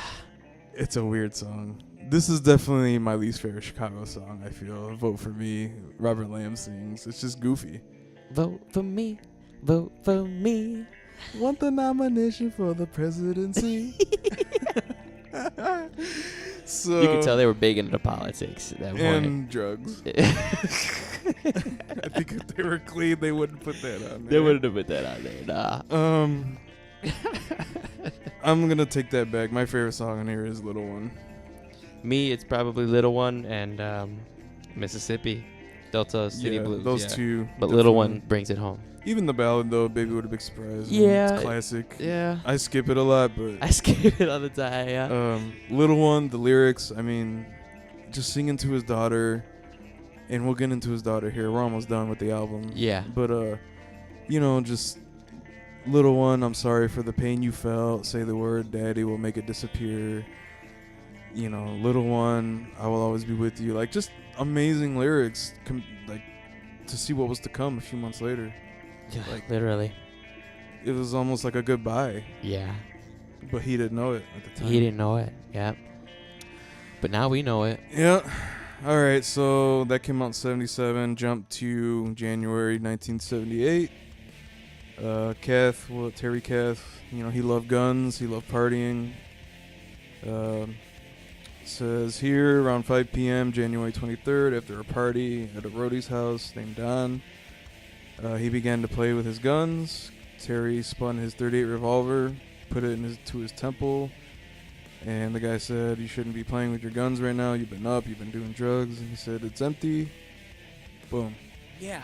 Right So that to- says this was a revolver, right? Yeah. So in the DVD, remember they said it was a semi-auto? Oh, no, I'm sorry. He was playing with his revolver, and Okay. he picked up his semi-automatic Yeah. 9mm pistol, And then Don was saying he was emptying bullets out. and he was playing around with them. Yeah, which And he told him, "Look, dude, you've been up, you've been doing drugs. Maybe it's not the best time to be cleaning your guns." yeah. Yep. And he said, He's "Don't." like, "No, look, it's empty, right?" Right. His last words, according to this, are, "Don't worry about it. Look, the clip is not even in it." But there was one in the chamber. Yeah. He put it to his temple, and boom, Yeah. just like that. It amazes me too because when you're unloading that kind of gun, you load it from the bottom. I mean, you got to always check there's from a chamber. He was doing it from the top of the chamber, Yeah. unloading those bullets, and forgot to count. I guess I don't know. Yeah. Just. But like after a night of partying, I mean, Yeah. Just 31 years old. and that was it. That was it, man. 1 second. One minor lapse of judgment, dude, and like, I feel like if he had stayed alive, he would have been way bigger than he is considered. Who knows? We'll never know. I do Yeah. that with every band that like Who misses knows? people. Like, what if? We'll never know. We'll never know. But he gave us some great music, dude. Yeah. It's unfortunate. It's terrible, man, the way he went out. A lot of people want to say suicide. No, it's not. I mean, the dude made an accident. Yeah. It was just a terrible momentary lapse, like in his drug-induced state, in his Yes. tired, sleepy state. Yep. But they've all said that he was getting pretty bad with drugs towards the end there. And yeah, 'Cause they probably all were, but he was deep in it. They said. yeah, That's the time of his life when he was like alone in it. He was Yeah. going off on his own and like trying to. he was actually starting his solo album. Okay. Writing it, Yeah, which I mean, God, can you imagine how great that would have been? that would have been awesome. So Jimi Hendrix, if you guys don't know this, that he was a better guitar player. Than him. Real quick. That's Real wrapping quick. up the albums. Yeah, Okay, go ahead. yeah. So Jimi Hendrix approached them one night. They were playing a show. He said, "Man, your guitar player, man, this is great. It's that dude. He He's said he's that better dude. than me. He's way better than me, man." And he said the horns sound like one person, one One set of person. lungs. And he said, "You guys are gonna go places." And But look how what the happened to hell, Jimmy. man? Same thing, man. Drugs and just taken way too soon. Taken way too soon. Yeah. I mean, we're talking. This is 30 years ago, like 40 years ago. Yeah. And we're talking about it Still, and how much he's influencing us almost weekly, almost daily. daily. Yeah. As a It's guitar amazing. player, it doesn't get better than him, dude. No, Like, does not. I haven't seen anyone replicate it or I mean, he was No. top for me, man. Top. Especially those first 5 albums, man. I would say if you want to really check out his, his technique, I would say check out 3. Yeah. That one has the most solos, I feel. But the first 5, you can't go wrong. You cannot go wrong with the first 5. The first 11, though, I mean. They were just feeling Yeah. it. They were feeling it. Great musicians, great bands. So, yeah, they went on, and then Peter Cetera led them for pretty much most of the 80s. He pieced. And that's where you got a lot of those ballads, Hard to Yeah. Say I'm Sorry, You're the Inspiration. Yes. Yeah. Stuff like that. And yeah, he pieced towards the ends of the 80s. He took off. And then Danny got fired. Danny got fired because he 'Cause couldn't play the He click. couldn't play it. Once that digital came around, he Yeah. couldn't keep up with it. And then, they just replaced. They've had a variety of members, but the horn players stayed. And Robert Lamb stayed. Lee, Wally, and James. And They're still around. Robert Lamb are still the original members who are in the band still. And Alex actually saw him back in the early 2000s. Yeah, I saw them at Porter County Fair, which is actually going on right now. Porter Today. County Fair, yeah, today. If they were there, I'd say let's go, but they're not. Oh, dude. Yeah, that'd be awesome. But me and my dad got to experience, that live music that they're, That's cool. putting on. They played mostly hits. Right. And they know that's what everyone wants to hear. And Yeah. now they have over 50 albums. Yeah. A lot of those are like compilation, greatest hits, Christmas albums, but they do have a lot of albums. Oh, a lot of them. Yep. And they're still counting them, still Chicago counting 51, them. you know what Yeah. I mean? So, I mean, kudos to them for doing it for so long. But They were finally inducted. The Yes. original members Yep. were inducted into the Hall of Fame. The original members, including Kath, Yep. Seraphin, Cetera. Cetera still really hasn't made up with the guys, but Yeah, he wasn't there, was he? hasn't done, no, but he did post a message on his website. I read it. Okay. But Yeah. he hasn't done anything Chicago related other than playing Chicago songs at his concerts. He hasn't done anything Chicago related up until the Terry Kath film, which we're going to talk about right now. Yep. So, Terry Kath's daughter, Michelle Kath Sinclair. Who represented him at the Hall of Fame induction. Mm-hmm. And She has been making a movie about her dad the Yeah. last few. Well, it's made now, but it took a long time. took a while. Took yeah. about 5 or 6 years. Alex just watched it this week. I With watched my it dad, yeah. about a couple months ago. Beautiful film, documentary. Check it out, please. It's called the Terry Kath Experience. The Terry Kath Experience, and it's really her because she didn't know her dad, Totally. you know. And she knows. I'm sure she knows a lot more than we do. But like when you think about it, she knows as much as we do. Yeah. Yeah. I mean, she has a lot more personal stories. But, Yeah. the only thing she has are like home footage that he shot, and then the albums and the live footage Yeah. and stories some, from her mom. Yeah, little notes here and there and Some some notes. lyrics. That's it, man. So yeah, The girl looks exactly like her daddy. just too. like him, man. It's insane. It's uncanny. Yep. They go to Caribou Ranch and the owner's like, it looks just like Terry standing here. Yeah. And she does. And she Yeah. starts crying because it makes her happy. Yeah. So it's cool, man. It's like a search. Originally it was called The Search for Terry, but she changed it to The Terry Kath Experience. That's cool. But it really is like her searching to like know her dad. Yeah. And the whole time she's looking for his original Telecaster. Which, if you Google his name, it's the guitar that's always there with the pig nose stickers. The and Black Hawk sticker. The Black Hawk sticker on there. It's and like a honey yeah. colored Telecaster. Yeah. Kind of like, it's almost gold, but Yeah. it's like, yeah. It's like a creamish Just kind type of in yellow Terry gold. Kath guitar and you'll see it. And it's not original. I mean, it is original body Telecaster, but he had this Guitar Tech carve out where the neck pickup was to put an actual humbucker in there. Yes, he modified it, man. He modified it, and that's his style, and that's always been now His considered. favorite. Yeah, his favorite. I and his- mean, Yep. so she was trying to find his guitar. She pulls out 2 cases. It was his dad's. It was Terry's stepmom at the time. It was his dad's wife. And she held on to those guitars all these years. all these years. And had them hidden away. Yeah. She was like, I was going to make sure if I got robbed, nobody would find these. Yeah, and dude. she was worried about having them too because It was like a burden. yeah, And people would call her, people she would said, call. all the time. Yeah, try to see if she had them and all that. And She just said no. yeah, Don't call again. yep. So yeah, Michelle goes there. It's pretty cool. Check out the documentary. They do interviews with every member of Chicago, including Satara. Yeah. So the first room, she pulls out the two She cases. pulls out two, and the guy says, "Open that one first," because the other one says Terry's favorite. Yeah. So she well, opens the first two is the acoustic. the acoustic. Yeah. Yeah. Go ahead. First one she pulls out is the acoustic, which he wrote "Song of the Evergreens" on, and all the acoustic songs that you mostly hear on all those albums in the beginning, he wrote on that actual guitar, which is very, very surreal to even see it. And then and the second case that was an old red SG with all the hardware taken out, all the pickups red. Which Beautiful. he used to play like way back in the day. Yeah, and you can see it in some of the. If you Google him, you can see that guitar in some of the pictures. And then they go to another room in her house, and it's a very, very cluttered-in closet with all her clothes and boxes and stuff, and like Michelle buried underneath these clothes. And Like you would never. Michelle puts herself inside like her clothes and grabs these two cases. Yeah, she was determined. Yeah, and one is like a caramel case. That was Terry's favorite. Yeah. No, the black one was. Oh, okay. Yeah. And then they said, the other one was a Strat. Yeah. So she opens that one first. Man, what a beautiful Strat. Looks brand new. I mean, the fretboard is like dark wood. The serial number is 003. So it's the third edition of that Beautiful. Strat. I told Alex, dude, I wanted to take it out of the TV and play it. Beautiful guitar. So after searching for so long, just like the Chicago song says. And then my dad saw that case. He was like, that's the one there. That's the one. Alex watched it with his dad, by the way.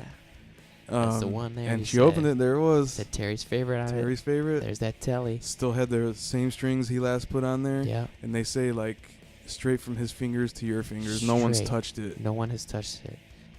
And it's a beat-up guitar. From him to his daughter who touched that guitar. It's amazing. And she's like, she touches it, man. And you remember the shots that they did with the guitar, and then they spun it around, the duct tape in the back. Yeah, the duct tape. Out. Yep.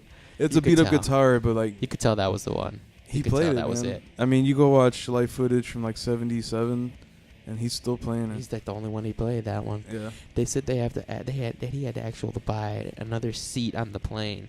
Just for that guitar. Yeah, he didn't want to lose it. Yep, Joe Bonamassa does that. Oh man, that's awesome. John Five from Rob Zombie, he does that too. But it's a beautiful film. It's very emotional.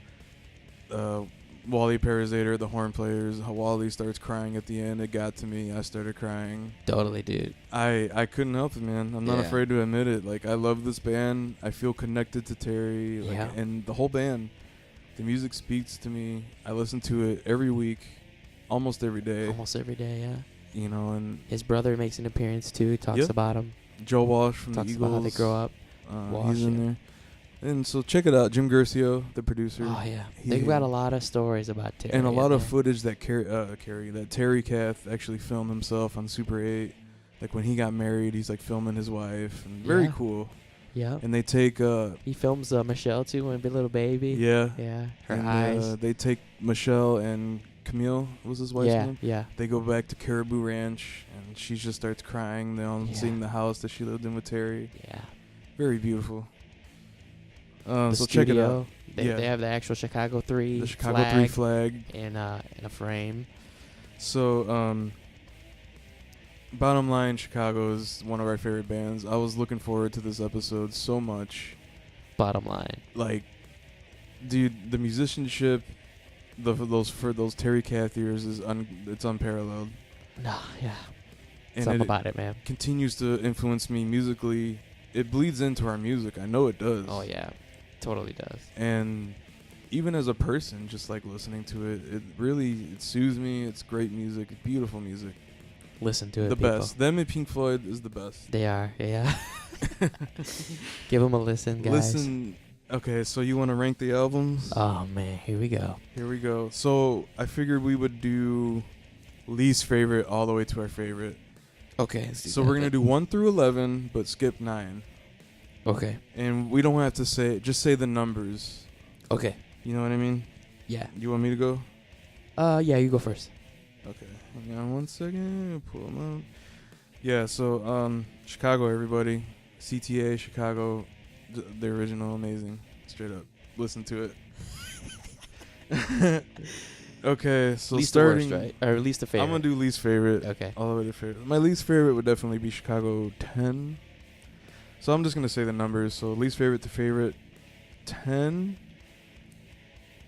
11, 8, 7, 6, and then I'm gonna go first album, 3, Carnegie Hall, 2, and 5 is my favorite. Put 3 in there? Yep. Okay. So I'll do. You want me to do it one more time? So I got 10, 11, 8, 7, 6. First album, Carnegie Hall, 3, 2, and 5 is my favorite. Okay. So 5 Mikey's favorites. Yeah, I told you. I just love it, man. I love the first 5 though. Ugh, untouchable. I'm gonna have to go 8. 8, 10, 11, 6, 7. That's hard. 5. Oh no. Carnegie Hall, then 5.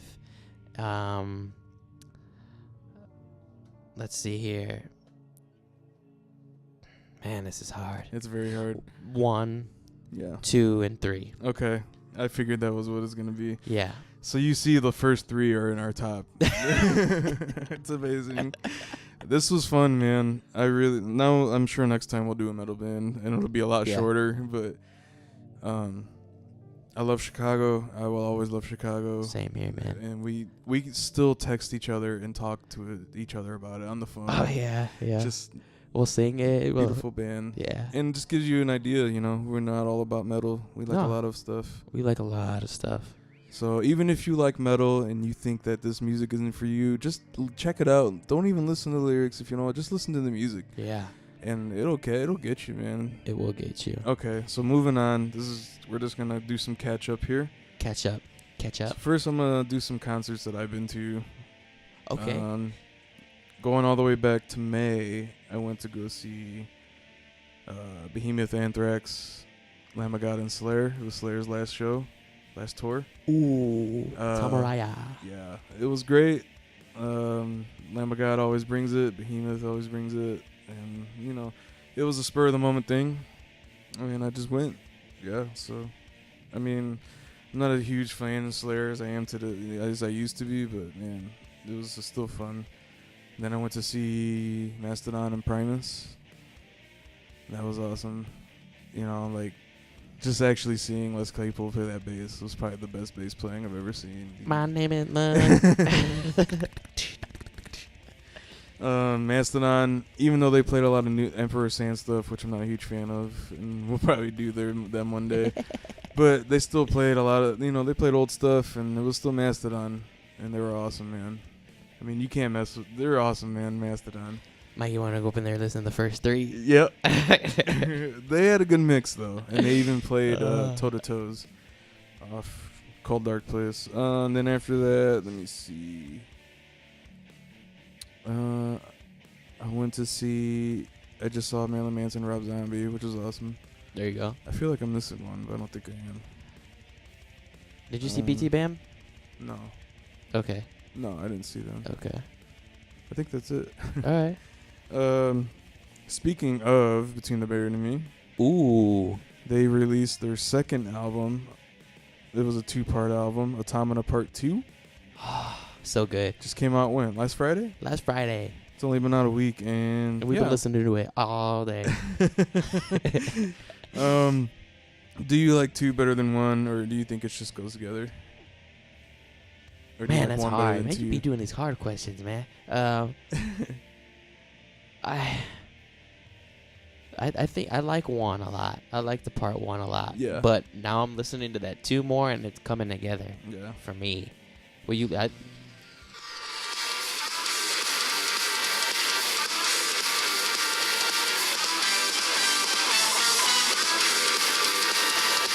just to give you a feel, Between the Buried and Me always brings it. I think Mikey likes 2 better. I do. Yeah. I like it. It's very good. But, I mean, I haven't listened to them back to back yet, so I have to do that. Yes. Because it's really one album. That's what I want to do. I want to listen to front to back. Front to both back. Both of them, yeah. But I like how he brings the themes back, like condemned to the gallows. Like I just love how they tie it in. So yeah, between the Barrett and me, you guys just keep impressing us. They're almost like another metal, like modern day Chicago. Yeah. You know, they're so technical. Every band member is just, you know, they're at the top of their game, everybody. I know that we've talked about them before, but yeah, Automata Part 2, definitely recommend it. Would you recommend? I would recommend both of them. Definitely. So real quick. I know that in the last episode I said we wouldn't talk about the Contortionist for a while. But real quick. I was at work. I work at a truck stop, but yeah, I saw a van and I saw a guy get out of it, and I was like, man, I was you know, far. I was like, man, that looks like Robbie Baca. I was like, that guy looks like Robbie Baca. And then I went over there like a little later, and it was the Contortionist, man, fueling up, getting ready to go to Chicago to the airport. Yeah. And I put it together. They were going to Europe in a couple days. And I get a call. I'm at work. I'm like, man, he's calling me right now. Let me see what's up. I wonder if something's wrong. It was early. It was like 7:30, I think. He was like, dude, you don't know what I just saw right now. Guess who I just saw? What did I say? You said Impending Doom. Impending Doom. And I was like, nope. Contortionist. Yep. It was the Contortionist. It was, and you're gonna get that a lot when you work. Yes, I've already seen a few bands like I don't recognize who they are because I don't listen to them. But if it's somebody I recognize, yeah, I'll know. And yeah, we've had Taylor Swift semi trucks come through there.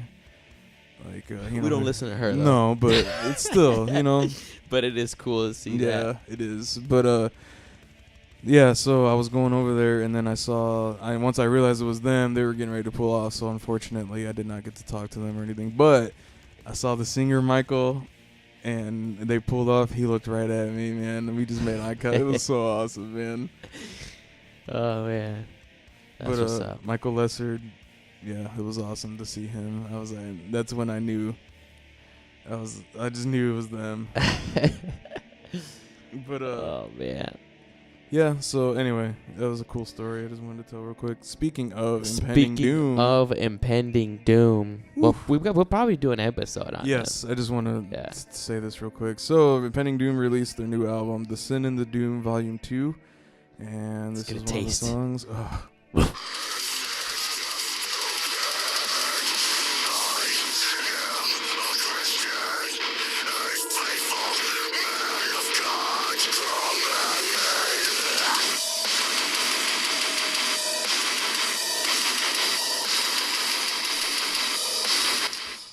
Oh, man. That's metal, everybody. We love Impending Doom. Christian metal. In your face, Christian metal. In your face. They don't care about nothing nobody thinks about. No opinions. They don't care. No. They say what they believe. And I love that. And you got to admire it, dude. You have to, man. Because it's heavier than a lot of anti-Christian stuff. They don't hide it. Nope. They don't hide it. Nope. In the face. We've seen them a number of times, and the last time we saw them, me and Alex were like right there. We were just going nuts. Front row right there with Brooke Reeves and Manny Contreras. I like this album. It's not my favorite, but I like it. We'll do it when we do an episode one day. Yes. I highly recommend it, though. Impending Doom. Impending Doom. Check them out, man. From California. Straight up, the lyric. Even if you don't want to listen to it, read the lyrics. If you're into that, we're not going to get into it. It's very spiritual. Yes, so. Very. Just in your face spiritual. Yeah. All right, another thing I want to bring up real quick. A few weeks ago, Vinnie Paul from Pantera passed away. Bless his soul. Yeah. Had a heart attack in his sleep. With his brother now dying. Dimebag Darrell was murdered in 2004. And, Pantera, metal wouldn't be what it is today, I feel like, if it wasn't for Pantera. Totally. That groove. I love Pantera. Dimebag Darrell was always my favorite guitar player, but Terry knocked him off the pedestal, man, and the more I listened to him. But I still love Dimebag. Like, I love Pantera. I love Vinny. And it's sad, but it's almost comforting to know, they're together again. Yes. Yeah. Like, but we've said this before, you and I are cousins. Any band I think that has family members in it, you can feel it, you can hear it. Oh yeah. Pantera, the Abbott brothers, Contortionist, the Baca brothers. Yeah, and Lamb of God, the Adlers, Gojira, the Duplantier brothers, like Chan, the Camarena brothers. Yeah, it's just you hear it, you feel it, dude. There's Some about it. Yeah, some about it. But yeah, Pantera. I mean, the glue was those brothers, man. Yes, it was. Dimebag never had a rhythm guitar player. It's just they always did it themselves, and they did it raw. They did whatever they wanted. But Vinnie Paul, one of my favorite drummers. I love the way his drums sound on Great Southern Tranquil. Yeah, something that happened. Rest in peace, Vinnie Paul. We'll probably do another episode on Pantera. Yeah, I never got to see Pantera last year at open air. I saw Hell Yeah, which was Vinnie's. He plays with the bass player was Troy Sanders' brother. Okay. Kyle Sanders. Okay. And the singer from Mudvayne. It was That's their cool. band. So I get to see Vinnie. So I'm glad I got to see him. I mean, they're not one of my favorites, but Vinnie Paul, man, I mean, he's respected. His drumming is very intense, and when it's him. Very. I mean, you go back and listen to any of Pantera, his drumming's awesome, man. Yeah, it is. And he was the one I saw in an interview. He was like, me and Dime, we never even if it didn't have that groove, like when we were writing, we would toss it, He was the one that, like, it has to have a groove, not always, but, It has to. It has to have, people have to get into it. Yes. And that's what makes it catchy, and he was right. Yeah. So that's pretty much it as far as that. I did want to say that we are going to see Tenacious D in November. Tickets sold out in 1 hour. The first show sold out in like 10 minutes. They only had one show, and then they decided to add another show the very next day. And I told Alex, like, we're going to that second show because everyone's going to try to get that first show probably when they go on sale. And we texted each other. The tickets went on sale 10 a.m. Boom, we snagged them up. Right away. And you know what? An hour later, they were all sold out. Yeah, they were gone. We got ours, though. And that was like a month ago. That was, yeah. And it's not even till November. This is July, by the way. Insane. Real quick, what I wanted to tell you, today's July 21st, 2018. You go back, anyone go on YouTube, look up Chicago Live. There's a concert on there from 1970, which is today, July 21st, the Tanglewood concert. That was today? That was today, wow. dude. I looked it up earlier. That's when he's in the blue shirt. 48 years ago. That's when he's in the blue He's shirt. in the denim blue shirt and the bell bottoms. Yep. Wow. One of the best concerts. It's crazy that we waited till today, too, because it has the date. Just look up Chicago Live, and you'll see it. 1970, Tanglewood, July 21st. They kill that set. Dude, if you want to check out Terry's ability, check out that video on YouTube, though, that concert. That sums up Terry, I think, to a T. Yes, it does. That's crazy. It's crazy, ain't it? Yeah, it is. 48 years ago today, my dude. Wow. So, all right. Other than that, man, I've just been working. We have a show coming up. We have our first show. Live debut. 28. July 28th. And we released a new song today. Wraiths. Wow. A lot of stuff going on in our lives, man. We haven't really seen each other because Alex has been busy traveling for work. Yeah, I work for film and golf, so it's busy time right now in the summer. And when we do see each other, we've been practicing, working on it. So we're sorry. I did notice with YouTube and SoundCloud combined, we have like almost 80 listens on this podcast. Yeah. Wow. So for any of you who are listening, dude, thank you. That's way more than I ever would have thought. Thank you so much. We hope you enjoy it. We do it for you. We're gonna do. We do it for us. Yeah, we do it for us. But we do it for y'all too. So whoever wants to listen. I don't know what we're gonna do next, but I would like to do another episode like this for a metal band. I do want to do another movie too. Yeah, we got to. We love doing this. Yeah, I love it. It's a nice break. Yeah. I did see Jurassic World, the new one. I didn't like it, but when you see it, you'll see why. Other than that, I'm still playing Call of Duty, and I'm almost done with The Walking Dead Telltale games. I was playing GTA for a little bit. Yeah, and when I see you online, I see you GTA 5. Yeah, I've been playing that, and just Rory Mackerel right now. Yeah. I haven't been gaming as much lately. Me neither. I've been so much. I've been so busy. dude. Yeah. And I was practicing the set, of course. Yeah. Yeah. Other than that, yeah. I guess that's pretty much it. This dude probably gotta go outside. I'll walk him. Yeah. Then we'll So practice. we're gonna be wrapping it up. Thank you for listening. And Chicago, the Terry Kath years. I mean, they're untouchable. Untouchable. Just go listen to it, man. Check it out. We gave you album to album. We told you what songs are our favorites. I'm telling you, you'll get into it if you. Maybe not. I don't know, but we think it's great music, and it's one of our favorite bands. And yeah, they continue to influence us 40 or plus years later. It's amazing. Yeah. So also Terry Kath Experience. Check that out. Check it out. Between the Bear and Me, Automata 2. Check it out. Pending Doom. I forgot the name of it already. I don't know. The Sin in the Sentence. That's it. Something like that. It's got a long title, isn't it? Yeah. Yeah. The original EP. But anyway, check out New and Pending Doom. Yeah. Yeah. And just keep looking out on our Check page. out Wraiths. Yeah, check out our new song Wraiths on our Facebook page. And hopefully next podcast will be less time. Yeah. It's And just been a while. if you guys are coming out to the show, check us out too. So That's right. All right, that's all I got. And this is a longer episode, but it was fun. I was really looking forward to this. yeah. We talked a lot on this one. That's cool. Maxie's saying wrap it up. I think he has to go out. Yeah, Maxie got to go outside. I can see him. So I'm signing out. Maxie's signing out. I'm out. Mikey's out. So we appreciate everybody listening. Thank you so much. Real quick. Quick. This is very, very important. I just would like to thank Juan Monegro, Wayne Domain, for his contributions to the show. Johnny, thank you so much. This is very important Very that we important. have to do this because we have to always say our sponsors and what they mean to us. And Wayne Domain, Johnny Tsunami, you are that sponsor. Juan Monegro. We appreciate everything you do for us, and your work is awesome, and they give us money, and it's great. So thank you very much, Wayne Domain. Wayne Domain? Let me give you one time, Wayne